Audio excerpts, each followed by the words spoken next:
What's on, ladies and gentlemen? My name's Ross, I like games, and today I'm back with an important question. What's more exciting than a new Megatron? The answer, of course, is a new secret rare Megatron. That's right, ladies and gentlemen. Look, I know I've already done my Optimus Prime video today, but come on, new Optimus Prime, what am I going to do? Not make a video. And I know I've already done some new Keyforge cards, but again, new Keyforge cards, what am I going to do? Not make a video.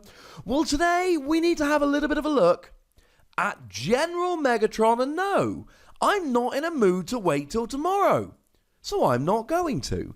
As previously mentioned, it is a secret rare card, which means it's not going to be the easiest thing to get hold of. And the first thing straight off the bat to mention here, it is a 13 cost character. Now that's very important because Megatron Living Weapon is also a 13 cost character. And the rules of the Transformers trading card game tell us that you are only allowed to play 25 stars worth of characters in your deck. And this is obviously a deliberate decision. Again, the skills will be so good together, we'll get there in a minute. But the point I'm making here is you cannot play a double Megatron deck with these two characters. What you can do is play Megatron Arrogant Ruler and Megatron Decepticon Leader, that's fine. Or indeed either of those with any other Megatron. But you cannot play this one with Living Weapon. Now it is a 13-star character, but oh my goodness, the stats here totally hold up. Health of 15 is huge. Attack of 7 is huge. 5 is alright. And defense of 2 or 3 is pretty good as well. If we compare it to the other 13-cost Megatron, which seems like a pretty fair comparison, you've got 1 more defense in alt mode and you've got 1 more health. You've got objectively better stats than the, quote, best Megatron we've had. Although I still prefer Arrogant Ruler. So we love the stats. What does it do in bot mode at the start of your turn? If this has 3 or more upgrades, do 1 damage to each enemy.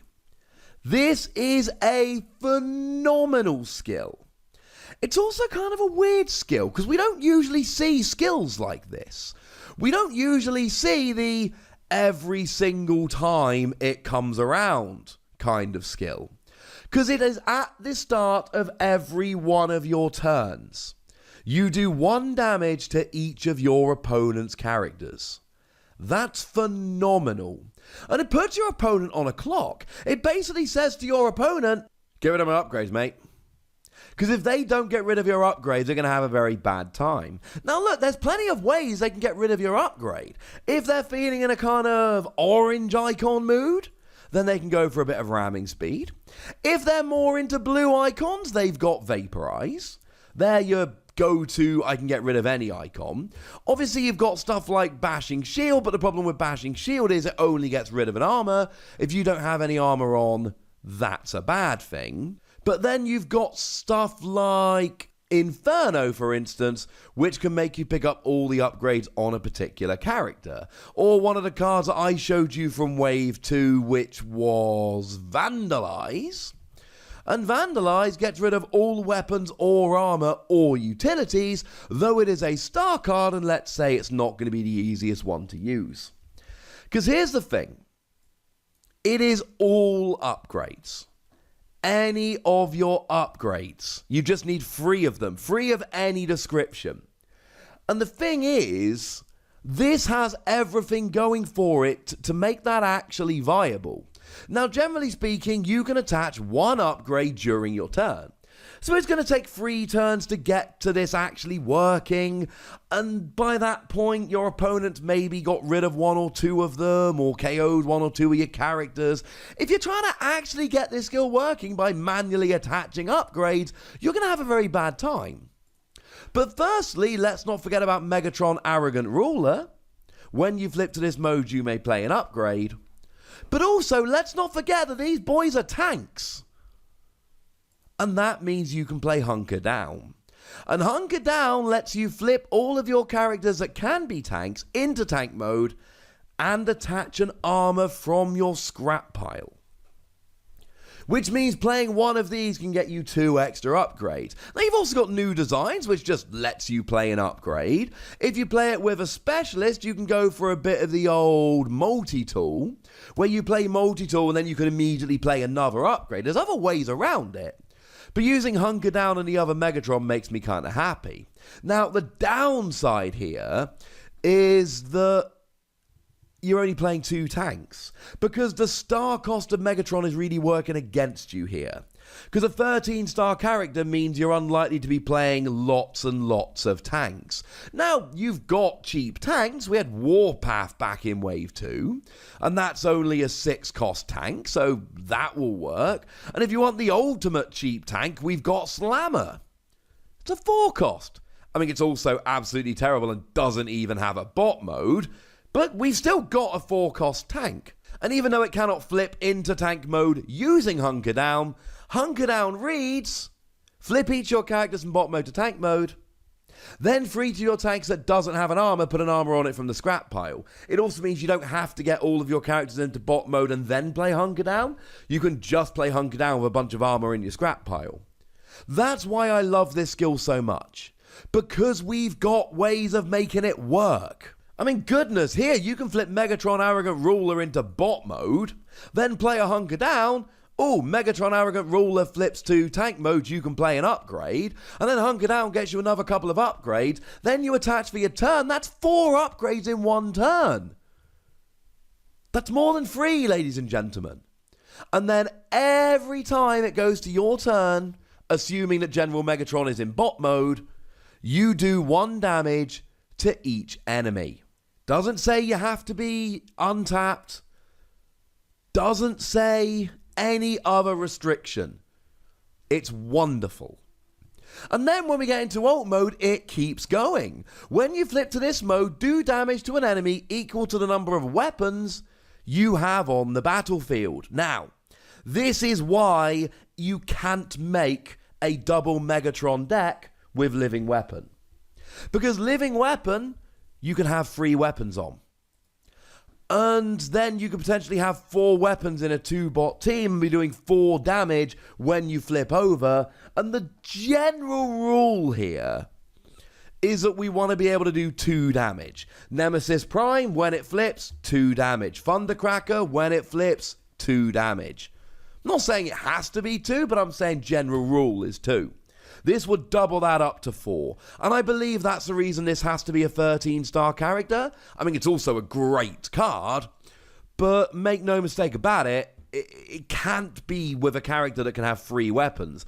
Otherwise, all it takes is for you to play a couple of new designs or whatever, and it's going very, very badly, very, very quickly. I love both of these skills. And look, you get a weapon on each of your bots.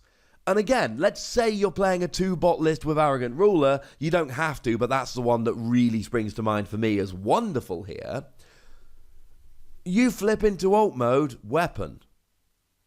Attach your weapon to General Megatron, flip this into ult mode, boom, 2 damage. It means that when you play Hunker Down, you get the 2 armor, and you get to attach an upgrade, and you get to do the 2 damage. I need to check the ruling on this. I will throw a ruling query to the folks over at Transformers TCG Towers, but I believe both of these happen simultaneously. So if you've got 1 weapon on General Megatron, then you flip Arrogant Ruler to ult mode with Hunker Down, it's too late to do 2 damage, because when you flip, there's only 1 upgrade out. I don't believe you'd be able to do that, though we will need to check. This is a lot of extra cheeky damage, ladies and gentlemen. A lot. In bot mode, 1 damage to each enemy every turn is ridiculous. And being able to do... I mean, you can make a 3-bot team here and do 3 damage when you flip, and then that's ridiculous. You need to play a bunch of upgrades. You need to be able to accelerate upgrades. If you're just playing the usual number of upgrades every turn, this won't work. But that's fine, ladies and gentlemen. That's fine. We've got ways of accelerating upgrades. Now, you are a ranged character, and that does mean you got access to one of my favourite weapons.